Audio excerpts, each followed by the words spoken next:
Hello ಎಲ್ರಿಗೂ ನನ್ನ ಮೈ village ಚಾನಲಿಗೆ ಇದು ಸೋಮವಾರ ದಿನದ ಬ್ಲಾಗ್ ಆಗಿರುತ್ತದೆ.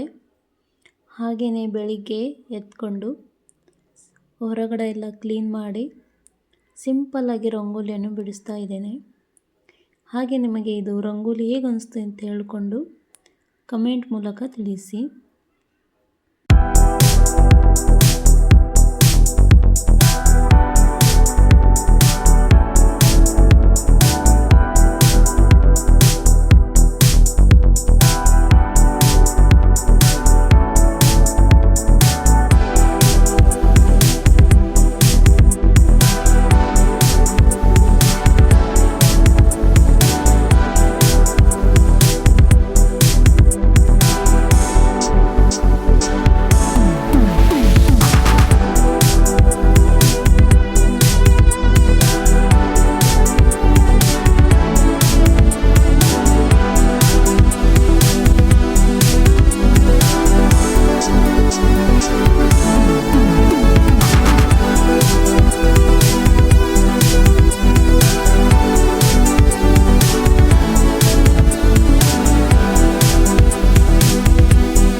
ಸೋಮವಾರ ದಿನ ಮಾತ್ರ ಈ ಥರ ರಂಗೋಲಿಯನ್ನು ಬಿಡಿಸ್ತೇನೆ. ಬಾಕಿ ಉಳಿದ ದಿನ ಮಾತ್ರ ಸಿಂಪಲ್ಲಾಗಿ ಬಿಡಿಸ್ತೇನೆ.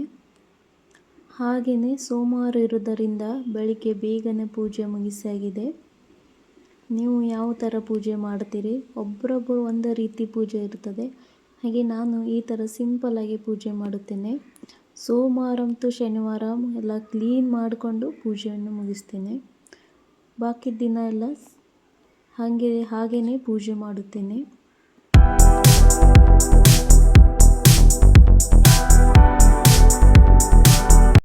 ಪೂಜೆ ಎಲ್ಲ ಮುಗಿದ ತಕ್ಷಣ ಒಂದು ಸ್ವಲ್ಪ ಬಿಸಿ ನೀರು ಕುಡಿದುಕೊಂಡು ಹೀಗೆ ನೆನೆಸಿಟ್ಕೊಂಡ ಬಾದಾಮಿಯನ್ನೇ ತಿಂದ್ಕೊಂಡು ಬೆಳಗಿನ ನಾಷ್ಟಾನೇ ರೆಡಿ ಮಾಡ್ಕೊಳ್ತೇನೆ.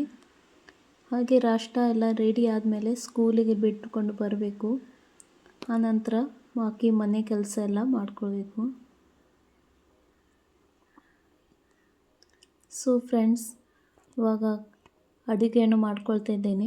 ಇವತ್ತು ಸಿಂಪಲ್ಲಾಗಿ ಅಡುಗೆಯನ್ನು ಮಾಡ್ಕೊಳ್ತಾ ಇದ್ದೇನೆ. ಬೇಳೆ ಸಾರು, ಅನ್ನ, ಹಾಗೆ ಮೆಂತ್ಯ ಪಲ್ಯ. ಬೇಳೆಯನ್ನು ಬೇಯಿಸ್ಕೊಂಡು ಇಟ್ಕೊಂಡಾಗಿದೆ ಒಂದು ಸೈಡು. ಅನ್ನಕ್ಕೆ ಕುಕ್ಕರ್ ಹಚ್ಚಾಗಿದೆ. ಹಾಗೆ ನಾನು ಡೈರೆಕ್ಟಾಗಿ ಬೇಳೆಯನ್ನು ಕುಕ್ಕರಲ್ಲೇ ಬೇಯಿಸ್ಕೊಂಡು ಒಗ್ಗರಣೆ ಕೊಡ್ತೀನಿ. ಈ ಥರ ಸಿಂಪಲ್ ಅಡುಗೆ ಇದ್ದರೆ ಚೆನ್ನಾಗಿರುತ್ತದೆ ಊಟ ಮಾಡಲಿಕ್ಕೆ. ಡೈಲಿ ಈ ಥರ ಸಿಂಪಲ್ ಇರೋಲ್ಲ. ಸೋಮವಾರ ಶನಿವಾರ ಮಾತ್ರ ಈ ಥರ ಸಿಂಪಲ್ ಇರುತ್ತದೆ ಅಡುಗೆ. ಬೇಳೆ ಸಾಂಬಾರಿನಲ್ಲಿ ನುಗ್ಗೆಕಾಯಿ ಕಾಂಬಿನೇಷನ್ ಚೆನ್ನಾಗಿರುತ್ತದೆ. ಸಂಡೇ ಮಾರ್ಕೆಟ್ನಲ್ಲಿ ನುಗ್ಗೆಕಾಯಿ ಇವಾಗ ಬರೋದು ಸ್ವಲ್ಪ ಕಡಿಮೆ, ಆದರೆ ಸಿಗ್ತದೆ, ಸಿಗೋದಿಲ್ಲ ಅಂತ ಇಲ್ಲ. ಅದು ನುಗ್ಗೆಕಾಯಿ ಫ್ರೆಶ್ ಆಗಿ ಕಾಣಿಸ್ತು, ಹಾಗೆಂದು ತಗೊಂಡು ಬಂದೆ. ಸೋಮವಾರ ಇರೋದರಿಂದ ಸಾರಿಗೆ ಚೆನ್ನಾಗಿರುತ್ತದೆ. ಕಾಂಬಿನೇಷನು ಕೂಡ ಚೆನ್ನಾಗಿರುತ್ತದೆ. ನೀವು ಕೂಡ ಯಾವ ರೀತಿ ಸಾಂಬಾರನ್ನು ಮಾಡ್ತೀರಿ ಕಮೆಂಟ್ ಮೂಲಕ ತಿಳಿಸಿ. ಹಾಗೆ ನನ್ನ ವಿಡಿಯೋ ಇಷ್ಟವಾದರೆ ಒಂದು ಲೈಕ್ ಮಾಡಿ, ಶೇರ್ ಮಾಡಿ, ಸಬ್ಸ್ಕ್ರೈಬ್ ಮಾಡಿ, ನಿಮ್ಮ ಫ್ರೆಂಡ್ಸ್ ಫ್ಯಾಮಿಲಿಗಳಿಗೆ ಶೇರ್ ಮಾಡಿ.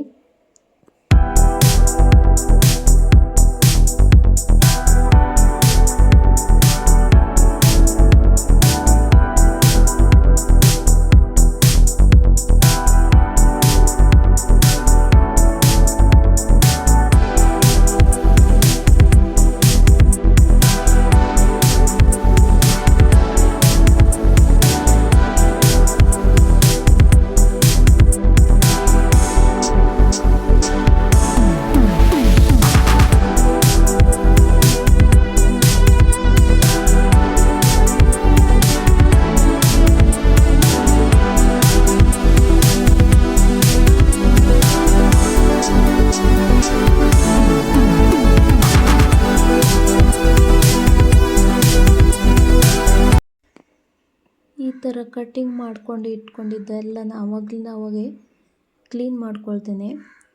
ಈ ಥರ ಕ್ಲೀನ್ ಮಾಡಿಕೊಂಡು ಇಟ್ಕೊಂಡ್ರೆ ಅಡುಗೆ ಮಾಡಲಿಕ್ಕೂ ಚೆನ್ನಾಗಿ ಆಗ್ತದೆ. ಇಲ್ಲಾಂದರೆ ಕೆಲಸ ಭಾಳ ಇದ್ದಿದ್ದ ಥರ ಕಾಣಿಸ್ತದೆ. ಆವಾಗಿಂದ ಆವಾಗಲೇ ಕ್ಲೀನ್ ಮಾಡಿಕೊಂಡ್ರೆ ಚೆನ್ನಾಗಿ ಕ್ಲೀನ್ ಕಾಣಿಸ್ತದೆ. ಆವಾಗಲೇ ಎಲ್ಲ ಕೆಲಸ ಮುಗಿಸ್ಕೊಂಡ್ರೆ ಟೈಮು ಸೇವ್ ಆಗ್ತದೆ. ಬಾಕಿ ಕೆಲಸ ಎಲ್ಲ ಮಾಡಲಿಕ್ಕೂ ಕೂಡ ಒಳ್ಳೆಯದಾಗುತ್ತದೆ. ನಾನು ಈ ರೀತಿ ಮೆಂತ್ಯ ಪಲ್ಯ ಮಾಡುತ್ತೇನೆ. ನೀವು ಯಾವ ರೀತಿ ಮಾಡುತ್ತೀರಿ ಕಮೆಂಟ್ ಮೂಲಕ ತಿಳಿಸಿ. ಮೆಂತ್ಯ ಒಗ್ಗರಣೆ ಆದಮೇಲೆ ಸ್ವಲ್ಪ ಮೇಲಿಂದ ಕೊಬ್ಬರಿ ಹಾಕಿದರೆ ರುಚಿ ಚೆನ್ನಾಗಿರುತ್ತದೆ. ಹಾಗೆ ಇವತ್ತಿನ ವಿಡಿಯೋ ಇಲ್ಲಿಗೆ ಮುಗಿಸ್ತೇನೆ. ಇಷ್ಟವಾದರೆ ಒಂದು ಲೈಕ್ ಮಾಡಿ, ನಿಮ್ಮ ಫ್ರೆಂಡ್ಸ್ ಫ್ಯಾಮಿಲಿ ಜೊತೆ ಶೇರ್ ಮಾಡಿ. ನಾಳೆ ಸಿಗ್ತೇನೆ ಮತ್ತೊಂದು ವಿಡಿಯೋ ತನಕ. ಅಲ್ಲಿವರೆಗೂ take care. Bye bye friends.